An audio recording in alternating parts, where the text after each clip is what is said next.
मान्यवर लालू प्रसाद जी, आज आरजेडी के सारे सदस्य बोले जब 2013 का अमेंडमेंट आया, मैं लालू जी का तो पूरा पढ़ना चाहता हूं, बाकी सदस्यों का सिर्फ टोकन पढ़ूंगा। लालू जी ने क्या कहा? मैडम, सरकार जो यह संशोधन विधेयक पेश किया है, सरकार की पहल का हम स्वागत करते हैं। देखिए, कानून बनाना चाहिए बहुत कड़ा। सारी जमीनें हड़प ली गई है, चाहे सरकारी हो या गैर, उसमें जो काम करने वाले लोग हैं सब बेच दिया है। प्राइम लैंड, ऐसा नहीं है कि कोई खेती वाली जमीन है। पटना के डाक बंगला पर जितनी प्रॉपर्टी थी, ये सब पर अपार्टमेंट बन गया, सब लोगों ने लूट लाट किया है। आगे से खैर अब तो लाइए, इसको पास हम लोग कर देते हैं संशोधन आपका। मैं गांधी की तरह इस कानून को फाड़ता हूं, ये अनकॉन्स्टिट्यूशनल है सर। क्या धमकाना चाहते हो भाई? संसद का कानून है, सबको स्वीकार करना पड़ेगा। सर, हमें उनसे वक्फ की उम्मीद कैसे कर सकते हैं जो नहीं जानते वक्फ क्या है? आपके अनुरूप चर्चा नहीं हो सकती। इस सदन में हर सदस्य बोलने के लिए स्वतंत्र है। जिस पार्टी की सारी पॉलिटिक्स ही हिंदू मुस्लिम की पोलराइजेशन पर डिपेंडेंट है, जिसकी सारी राजनीति ही है पाकिस्तान, मुसलमान, खालिस्तान, आज इनको इतना दर्द कहां से आ गया? हम लोग फंस कहाँ रहे हैं? हम लोग को फंसाया जा रहा है, और ये सिर्फ और सिर्फ पॉलिटिक्स की वजह से हो रहा है। ये सिर्फ और सिर्फ सियासत है, और सियासत सिर्फ और सिर्फ राज करने के लिए है। ये डिवाइड एंड रूल के रास्ते पर चल रहे हैं। दरअसल बात ये है, और कोई बात नहीं है। बीजेपी को इस मुल्क में सत्ता करना है। अमित शाह जी ने कई मरतबा कह दिया हम 50 साल तक सत्ता में रहेंगे। कैसे रहेंगे? उनको कल का जो बिल लाए हैं, वो कह रहे थे बार बार खड़े होकर के ये जो विपक्ष यहाँ पर विरोध कर रही है, वो अपने वोट बैंक को बचाने के लिए कर रही है। मैं कहना चाहता हूँ कि अमित शाह जी ने जो ये बिल लाया, वो इसलिए लाया कि उनका जो वोट 2024 में बिखरा है, उसको वो एक जगह कर ले। जब एनआरसी का विरोध हुआ पूरे देश में, और सिर्फ देश में मुसलमानों ने विरोध नहीं किया, देश के गंगा जमुना तहजीब के मानने वाले हमारे भारतीय हिंदू भाइयों ने भी जो है इसका विरोध किया, पुरजोर विरोध किया। सरकार को बैकफुट पर जाना पड़ा, और सरकार फिर एक सुनियोजित तरीके से इस पर एक अपना सिस्टम पारित लाती है, कहती है हम CAA देंगे। तो सरकार को समझने की आवश्यकता है, ये विकास पर बात नहीं कर रही है, ये शिक्षा रोजगार पर बात नहीं कर रही है। और एक सबसे बड़ी बात मैं आपको बता दूं कि देश में जिन चीजों की आवश्यकता है उसकी बात तो करना इनको आता नहीं है, क्योंकि इनका एजेंडा वो है ही नहीं। इनका एजेंडा है फूट डालो, डर पैदा करो, एक समुदाय को डराओ, दूसरे समुदाय को दिखाओ कि मैं इसको डरा रहा हूं, तुम हमारे पक्ष में वोट करो। ये तो इनका एजेंडा है। क्योंकि जो पार्टियां इनको TDP और JDU ने जो समर्थन किया है और जिसके वजह से ये पास हुआ है, ये तमाम लोग मुस्लिम वोटों से जीत कर आए और मुस्लिम को धोखा दिया। ये इन लोगों ने मुस्लिम को धोखा दिया, और ये बिल कहीं से भी संवैधानिक नहीं है, ये असंवैधानिक है। 1923 से ये चला आ रहा है, उसके बाद बहुत सारी संशोधनें हुई हैं, और वक्फ बोर्ड की ज़मीन ये वक्फ किया हुआ है, और इस पर मालिकाना हक मुसलमानों का है। ये एक वक्फ समझ लिए कि एक भगवान या ईश्वर कह लीजिए कि ईश्वर के नाम से वो ज़मीन दे दी जाती है, और जब ईश्वर के नाम से दे दी जाती है तो किसी का मालिकाना हक नहीं होता है। बड़ा सवाल यही है कि सरकार की नज़र इसलिए पड़ी कि देश में सबसे अधिक जमीन, अगर जमींदार कहिए तो रेलवे के पास सबसे अधिक जमीन है, दूसरा जो जमीन है वो सेना के पास है, और तीसरा वक्फ बोर्ड के पास है। हमको लगता है यही बात सुन के नजर लगा, यही उसको नजर लगा है कि मुसलमानों के पास में वक्फ बोर्ड की जमीन बहुत ज्यादा है। ज्यादा से कोई मतलब नहीं, बस सरकार को ये चाहिए कि हम 85% लोगों को खुश करने के लिए 15% लोगों को कैसे परेशान करें। बस 15% मुसलमान को परेशान करना है, और हुकूमत में बना हुआ ये हमेशा रहना चाहते हैं। हम पूछते मैं अपना जमीन, अगर मैं अपना जमीन, हमारा कोई खानदान में कोई लोग नहीं है, और मैं मंदिर और मस्जिद में देना चाहता हूं, तो उसको रोकने वाला कौन होता है?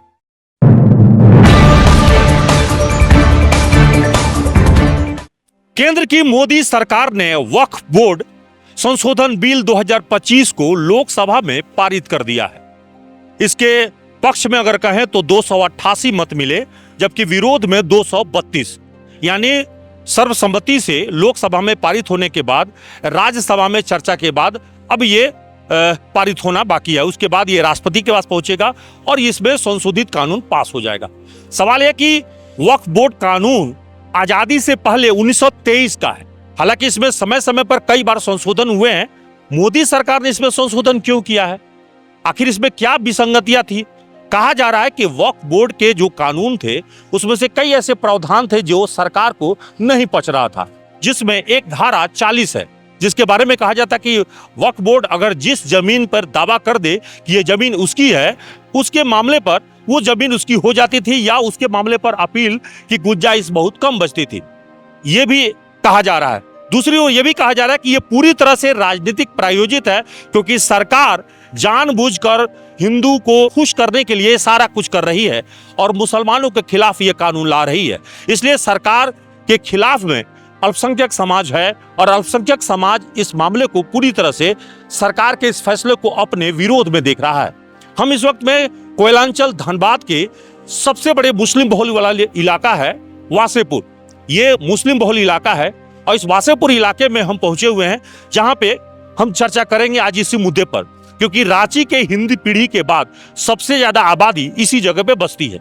और वासेपुर के इलाके में यहाँ पे हम पहुंचे हुए जब्बार मस्जिद के पास, जहाँ पे कुछ मुस्लिम भाई अभी अभी इबादत करके बाहर निकले हैं। उनसे हम बात कर लेते हैं। कई बुजुर्ग भी हैं, कई युवा भी हैं, सभी तरह के तमाम चेहरे हैं और ये मुस्लिम भाई वक्फ बोर्ड को लेकर क्या सोचते हैं, हम उन्हीं से चर्चा करते हैं। सबसे पहले शुरुआत नौशाद भाई आप ही से, क्या वाकई देश हित में है वक्फ बोर्ड में संशोधन? बिल्कुल, ये असंवैधानिक बिल है और इस बिल को तो पास होना ही नहीं चाहिए था। जिस तरह इसको 240 पे अटक गया था, उसी 240 पे अटकना चाहिए, क्योंकि जो पार्टियां इनको टीडीपी और जेडीयू ने जो समर्थन किया है और जिसके वजह से ये पास हुआ है, ये तमाम लोग मुस्लिम वोटों से जीत कर आए और मुस्लिम को धोखा दिया। ये इन लोगों ने मुस्लिम को धोखा दिया और ये बिल कहीं से भी संवैधानिक नहीं है, ये असंवैधानिक है। 1923 से ये चला आ रहा है, उसके बाद बहुत सारी संशोधनें हुई हैं और वक्फ बोर्ड की ज़मीन ये वक्फ किया हुआ है और इस पर मालिकाना हक मुसलमानों का है। ये एक वक्फ समझ लिए कि एक भगवान या ईश्वर कह लीजिए कि ईश्वर के नाम से वो ज़मीन दे दी जाती है और जब ईश्वर के नाम से दे दी जाती है तो किसी का मालिकाना हक नहीं होता है। लेकिन ईश्वर के नाम पर अगर मान लीजिए कोई, क्योंकि मानव है उनसे गलतियां होती है, तो कोई ऐसा आरोप ये लग रहा है कि कुछ लोग अपने जो है निजी स्वार्थ के लिए किसी पे जमीन पे कब्जा कर लिए कोई गरीब के साथ में, तो बहुत सारे केसेस तो जो आए होंगे वो अल्पसंख्यक समाज के लोग ही किया होगा, मुस्लिम भाइयों ने ही शिकायत की होगी कि हमारी जमीन जबरन छीन ली गई, ऐसी भी शिकायतें आई। देखिए, सबसे पहले तो मैं आपको इस बात के लिए बधाई देता हूँ कि आप बराबर कुछ न कुछ इश्यूज़ को लेकर के वासेपुर की सरजमी पर आते हैं और वासेपुर के स्थानीय लोगों से जो है चर्चा करते हैं। इसके लिए मैं वासेपुर के प्रत्येक नागरिक की तरफ से आपको धन्यवाद देता हूं। और मैं इस पर यह कहूंगा कि ऐसा इतिहास में कहीं भी अंकित नहीं है कि किसी भी गरीब का ज़मीन वक्फ बोर्ड में ले लिया गया है। वक्फ दैट मीन्स, वक्फ के मतलब होता है कि मैंने किसी संस्था को अपने पूर्वजों के नाम से, अपने वालिदैन के नाम से, अपने परिवार के किसी सूफी संतों के नाम से उसको डोनेट किया है, उसको कहते हैं वक्फ। ठीक है, तो वक्त में ये क्लियर है कि तो मंदिर के लिए भी होता है ये नियम, तो मंदिर के लिए भी है, ट्रस्ट के लिए भी है। तो वही मैं जा रहा हूं। आप देखेंगे कि जब से ये सरकार आई है, ये सरकार किन किन वादों के साथ जनता के बीच में चुनाव में 2014 में आई थी, उन वादों पर एक बार भी ये चर्चा ये सदन में भी नहीं करते हैं और सड़क पे भी नहीं करते हैं, चर्चा से भागते हैं। ये देश की जनता को जो है गुमराह करने के लिए स्टेप बाय स्टेप इस तरह का जो है सुनियोजित जो है एजेंडा लेकर के आते हैं, जिससे एक धर्म को प्रताड़ित करके दिखाना चाहते हैं और दूसरे जो हमारे हिंदू भाई हैं, जो हमारा देश का जो बड़ा आबादी है, उसको खुश करने के लिए, उसको अपना वोट बैंक बनाने के लिए इस तरह का जो सुनियोजित साजिश के तहत साल बाय साल, स्टेप बाय स्टेप इस तरह का जैसे लाते हैं। जैसे आपने देखा होगा कि जैसे भारत में भारतीय जनता पार्टी गठबंधन की सरकार बनी, इन्होंने सबसे पहले एनआरसी का एक प्रोपगेंडा क्रिएट किया, इससे एक हवा क्रिएट किया। एनआरसी तो नहीं लाए, सीएए लाए। वही मैं बता रहा हूं, जब एनआरसी का विरोध हुआ पूरे देश में, और सिर्फ देश में मुसलमानों ने विरोध नहीं किया, देश के गंगा जमुना तहजीब के मानने वाले हमारे भारतीय हिंदू भाइयों ने भी जो है इसका विरोध किया, पुरजोर विरोध किया। सरकार को बैकफुट पर जाना पड़ा और सरकार फिर एक सुनियोजित तरीके से इस पर एक अपना सिस्टम पारित लाती है, कहती है हम सीएए देंगे। तो सरकार को समझने की आवश्यकता है, ये विकास पर बात नहीं कर रही है, ये शिक्षा रोजगार पर बात नहीं कर रही है। और एक सबसे बड़ी बात मैं आपको बता दूं कि देश में जिन चीजों की आवश्यकता है उसकी बात तो करना इनको आता नहीं है, क्योंकि इनका एजेंडा वो है ही नहीं। इनका एजेंडा है फूट डालो, डर पैदा करो, एक समुदाय को डराओ, दूसरे समुदाय को दिखाओ कि मैं इसको डरा रहा हूं, तुम हमारे पक्ष में वोट करो, ये तो इनका एजेंडा है। उसके बाद जब सरकार देखी कि हमारा एनआरसी और सीए से कुछ लाभ नहीं हुआ, देश की जनता आज भी जो है शिक्षा, स्वास्थ्य, सड़क, बिजली, पानी पर हमसे सवाल करती है, रोजगार पर सवाल करती है, तो फिर ये दूसरा चीज लेकर के आते हैं। अच्छा, एजेंडा बदलते रहते, सिर्फ धार्मिक एजेंडा। और अभी जो वक्फ बोर्ड का जो है, इन्होंने एक एजेंडा उठाया और फिर लेकर के आए कि हम जो है वक्फ बोर्ड बिल पास करेंगे। ठीक है, आप पास कीजिए ना, कौन मना करता है। भारत में मुसलमानों के पास 9.4 एकड़ लाख जमीन है, ये आपके आंख में खटक रही है आपको। लेकिन भारत में हमारे हिंदू भाइयों के पास 20 लाख पॉइंट कुछ एकड़ जमीन है, वो नहीं अटक रही है। क्यों नहीं वो खटक रही है? चाचा, कितनी उम्र हो गई होगी आपकी? उम्र 80 प्लस है। 80 प्लस है, तो आपने तो आजादी से लेके अभी तक मतलब 75 साल के इस इतिहास को देखा है। मतलब ऐसा क्या होता है कि सरकार ही जो है किसी मामले को लेकर एक रेज कर रही है, पब्लिक की ओर से ज्यादा नहीं, लेकिन सरकार की ओर से नया नया बखेड़ा खड़ा हो रहा है। अपना इंटेंशन है उसका। देखिए, अब सवाल है कि अभी तो आप आज के दौर में तो अब कहना मुश्किल है। पहले हम लोग तो जो देख रहे थे वही माहौल 60 में भी था, लेकिन ऐसा डरावना माहौल नहीं था। और सरकार में जो जिस तरह से मक्कारी से उसको पास कराया गया बिल, हम तो यही कहेंगे, ये बिल जो पास किया जेपीसी में, देखिए आप अपोजिशन अगर कोई देता है उस पर डिस्कस करिए, लेकिन जिस तरह से जेपीसी गठन किया, जिस तरह से किया, तो इंटेंशन तो क्लियर हो जाता है कि क्या चाहते हैं भाई।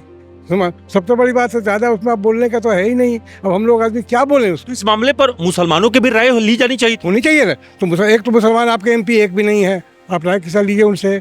अब जो दूसरे अपोजिशन वाली है उसकी बात मानना नहीं है आपको है। और आपने जो जेपीसी गठन किया, ठीक है, जो अपोजिशन प्रपोजल, जो अमेंडमेंट आया उस पर डिस्कस करके एक कंसेंसस लाया जा सकता था। किसी बिल केस में हो सकता है वो अपोजिशन भी सपोर्ट करता, मुसलमान भी करता कि ठीक है हमारे फायदे के लिए हुआ, लेकिन फायदा तो जाहिर हो। आप कह रहे हैं कि आपके हम भाई हैं, लेकिन आप लोग तो हमेशा सहयोग भी किए। जब 3 तलाक का मुद्दा आया, मुसलमानों ने बहुत ज्यादा विरोध नहीं किया। 370 का मुद्दा है, मुसलमानों ने विरोध नहीं किया। तो बहुत मामले में तो आप लोग साथ दिए। ये क्यों हो रहा है? इसलिए ये जो है वजूद से जुड़ा हुआ है, एग्जिस्टेंस का मामला है। आप हमारा घर तोड़ने आ जाइएगा, घर ही की बात खत्म है, जमीन में छीनने के बाद आ जाएंगे आप, फिर आप बचे। सुप्रीम कोर्ट तो आईना दिखाया, जब बुलडोजर लेके आप घर तोड़ रहे थे तो सुप्रीम कोर्ट तो कहा। आपका इंटेंशन तो क्लियर नहीं है भाई। आपका इंटेंशन हमको ये है कि आपने जेपी सब कुछ कर दिया, लेकिन आने के बाद आपको कम से कम आपने नॉर्मल थोड़ा रहिए, आप न्यूट्रल रहिए। सरकार, बड़ा सवाल यही है कि सरकार की नजर इसलिए पड़ी कि देश में सबसे अधिक जमीन, अगर जमींदार कहिए तो रेलवे के पास सबसे अधिक जमीन है, दूसरा जो जमीन है वो सेना के पास है, और तीसरा वक्फ बोर्ड के पास है। हमको लगता है यही बात सुन के नजर लगा, यही उसको नजर लगा है कि मुसलमानों के पास में वक्फ बोर्ड की जमीन बहुत ज्यादा है। ज्यादा से कोई मतलब नहीं, बस सरकार को ये चाहिए कि हम 85% लोगों को खुश करने के लिए 15% लोगों को कैसे परेशान करें। बस 15% मुसलमान को परेशान करना है और हुकूमत में बना हुआ ये हमेशा रहना चाहते हैं। हम पूछते मैं अपना जमीन, अगर मैं अपना जमीन, हमारा कोई खानदान में कोई लोग नहीं है और मैं मंदिर और मस्जिद में देना चाहता हूं, तो उसको रोकने वाला कौन होता है?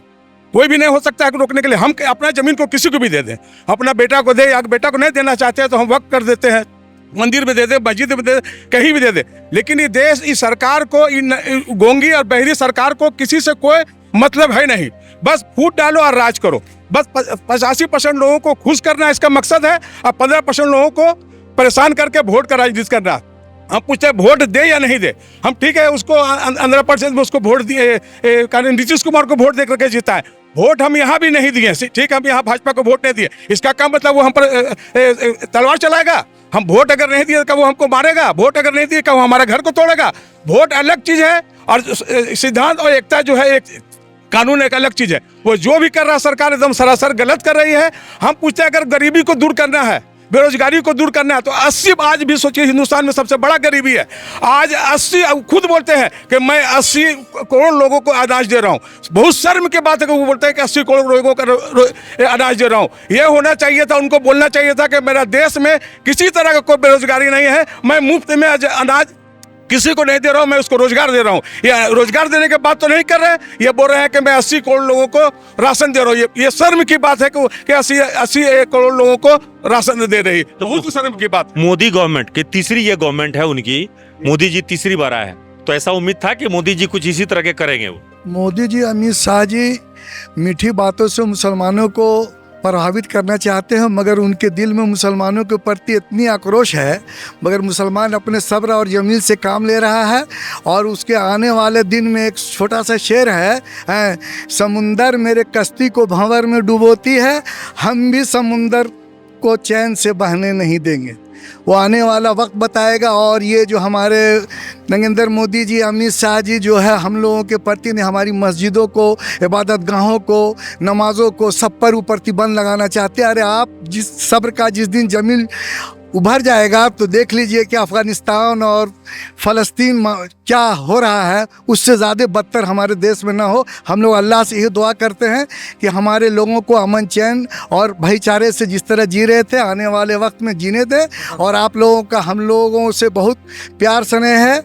और हम लोग देखिए हमारे यहाँ के छोटे से संसद और MP आज 15-20 साल से हम, मगर कहीं पर मुसलमान के प्रति उन्होंने एक लफ्ज़ आवाज़ नहीं उठाया, ना यहाँ हमारी झारखंड में भेदभाव पैदा किया। और इतने बड़े मुल्क के बादशाह अमित शाह जी और मोदी जी हैं और इतनी नफ़रत पैदा कर दिए हैं कि हम लोग एक दूसरे भाइयों से बात करना और मुश्किल हो गई है, तरक्की के करना मुश्किल हो गई।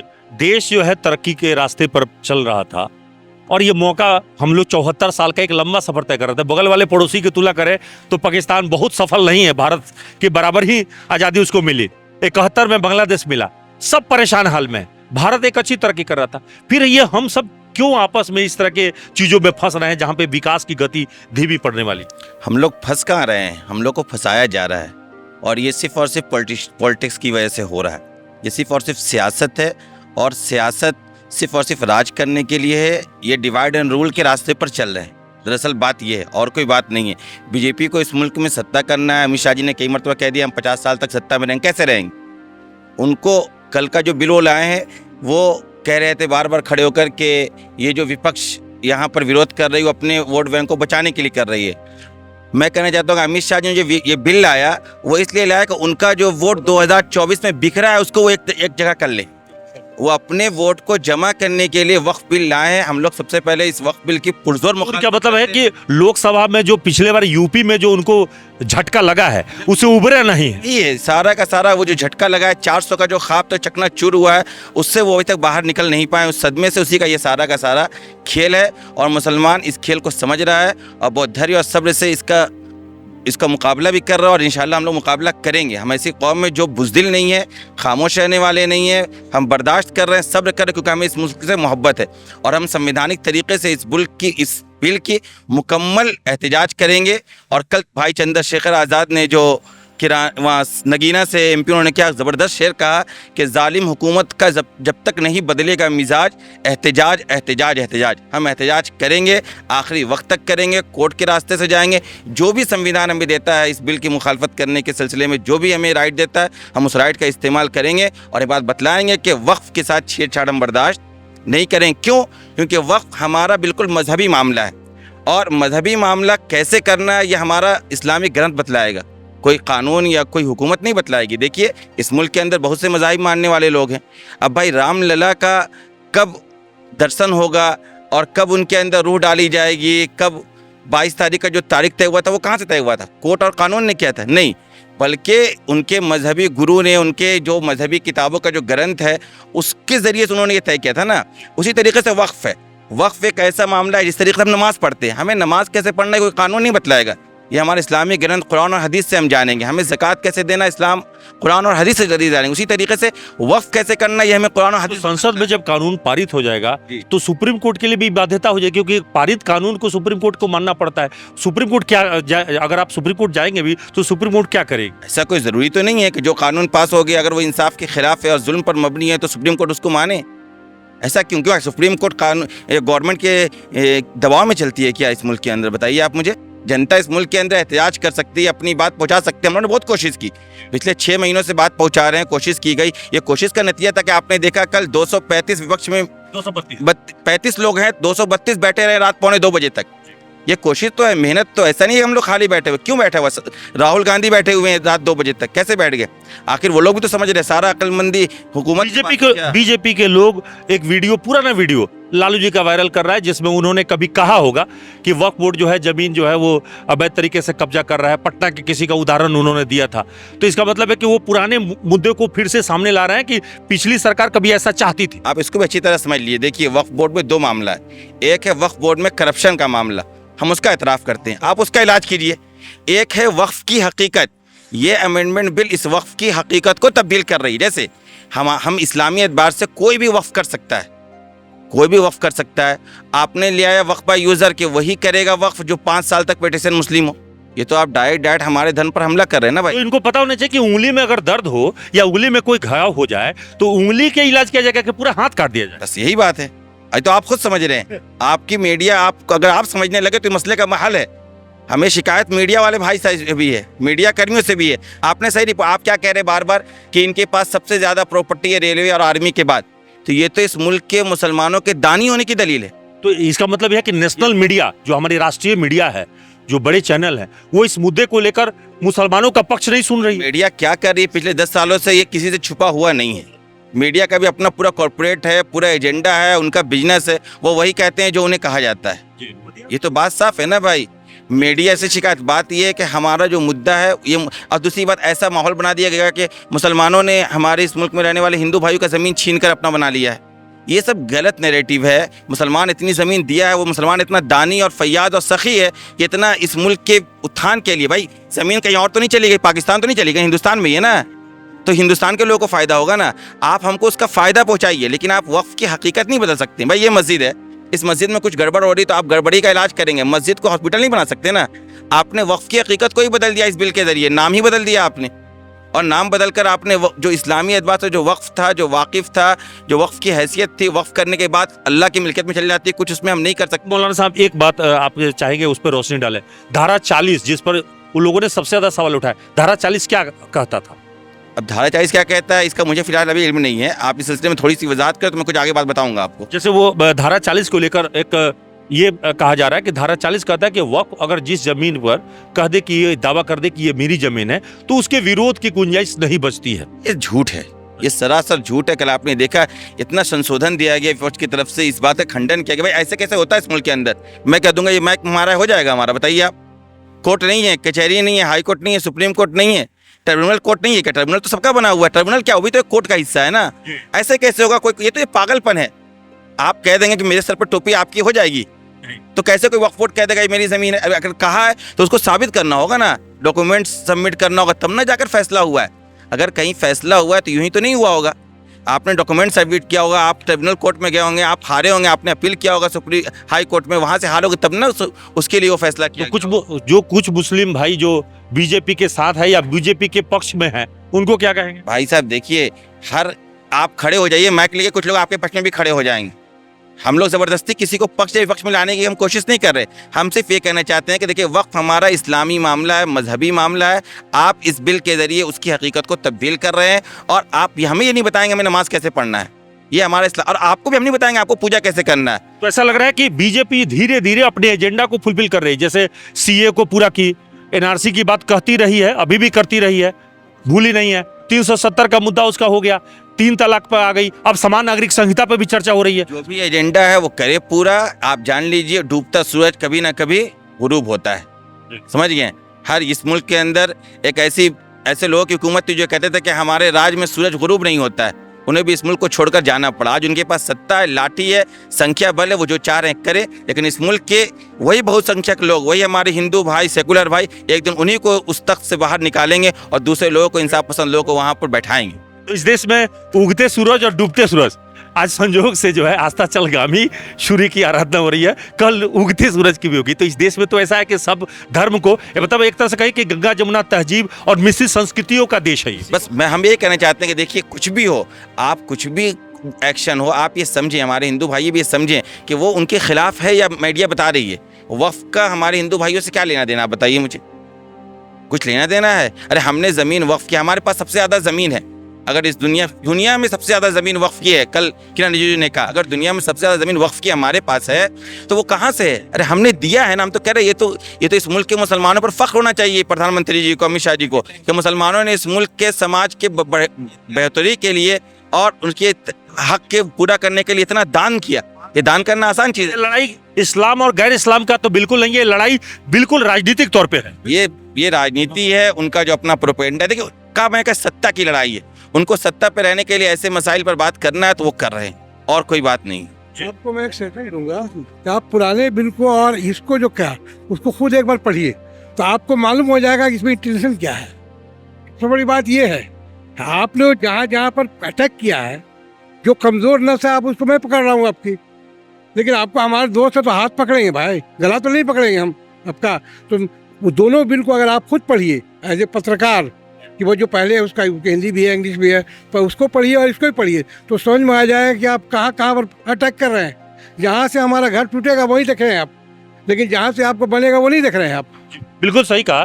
देखिए यहाँ पे पूरे मामले पे जो चर्चा हुई है उस चर्चा का लबोलुआब यही है कि वक्फ बोर्ड जो है ये पूरी तरह से एक मजहबी मामला है, और मजहबी मामले में सरकार अगर पड़ेगी तो फिर अल्पसंख्यक अपने हितों की सुरक्षा कैसे करेंगे। और यही तो सवाल बुनियादी है कि सरकार को जिस मामले पर सबसे ज्यादा काम करना चाहिए उस जरूरी मुद्दों को छोड़कर गैर जरूरी मुद्दों पर ध्यान दे रही है। जैसे सरकार का ध्यान शिक्षा, स्वास्थ्य, रोजगार पर होना चाहिए, सरकार का ध्यान देश के विकास पर होना चाहिए, पड़ोसियों से रिश्ते ठीक करने पर होना चाहिए, विदेश नीति पर ध्यान होना चाहिए। सरकार का मुद्दा इस वक्त में हिंदू, मुसलमान और भारत पाकिस्तान से आगे नहीं होता। और उससे भी ज्यादा दुर्भाग्य की बात कि नेशनल मीडिया भटकी हुई है, वरना मीडिया अगर सही होती तो जरूरी मुद्दे सरकार तक भी पहुंचती और जनता तक भी।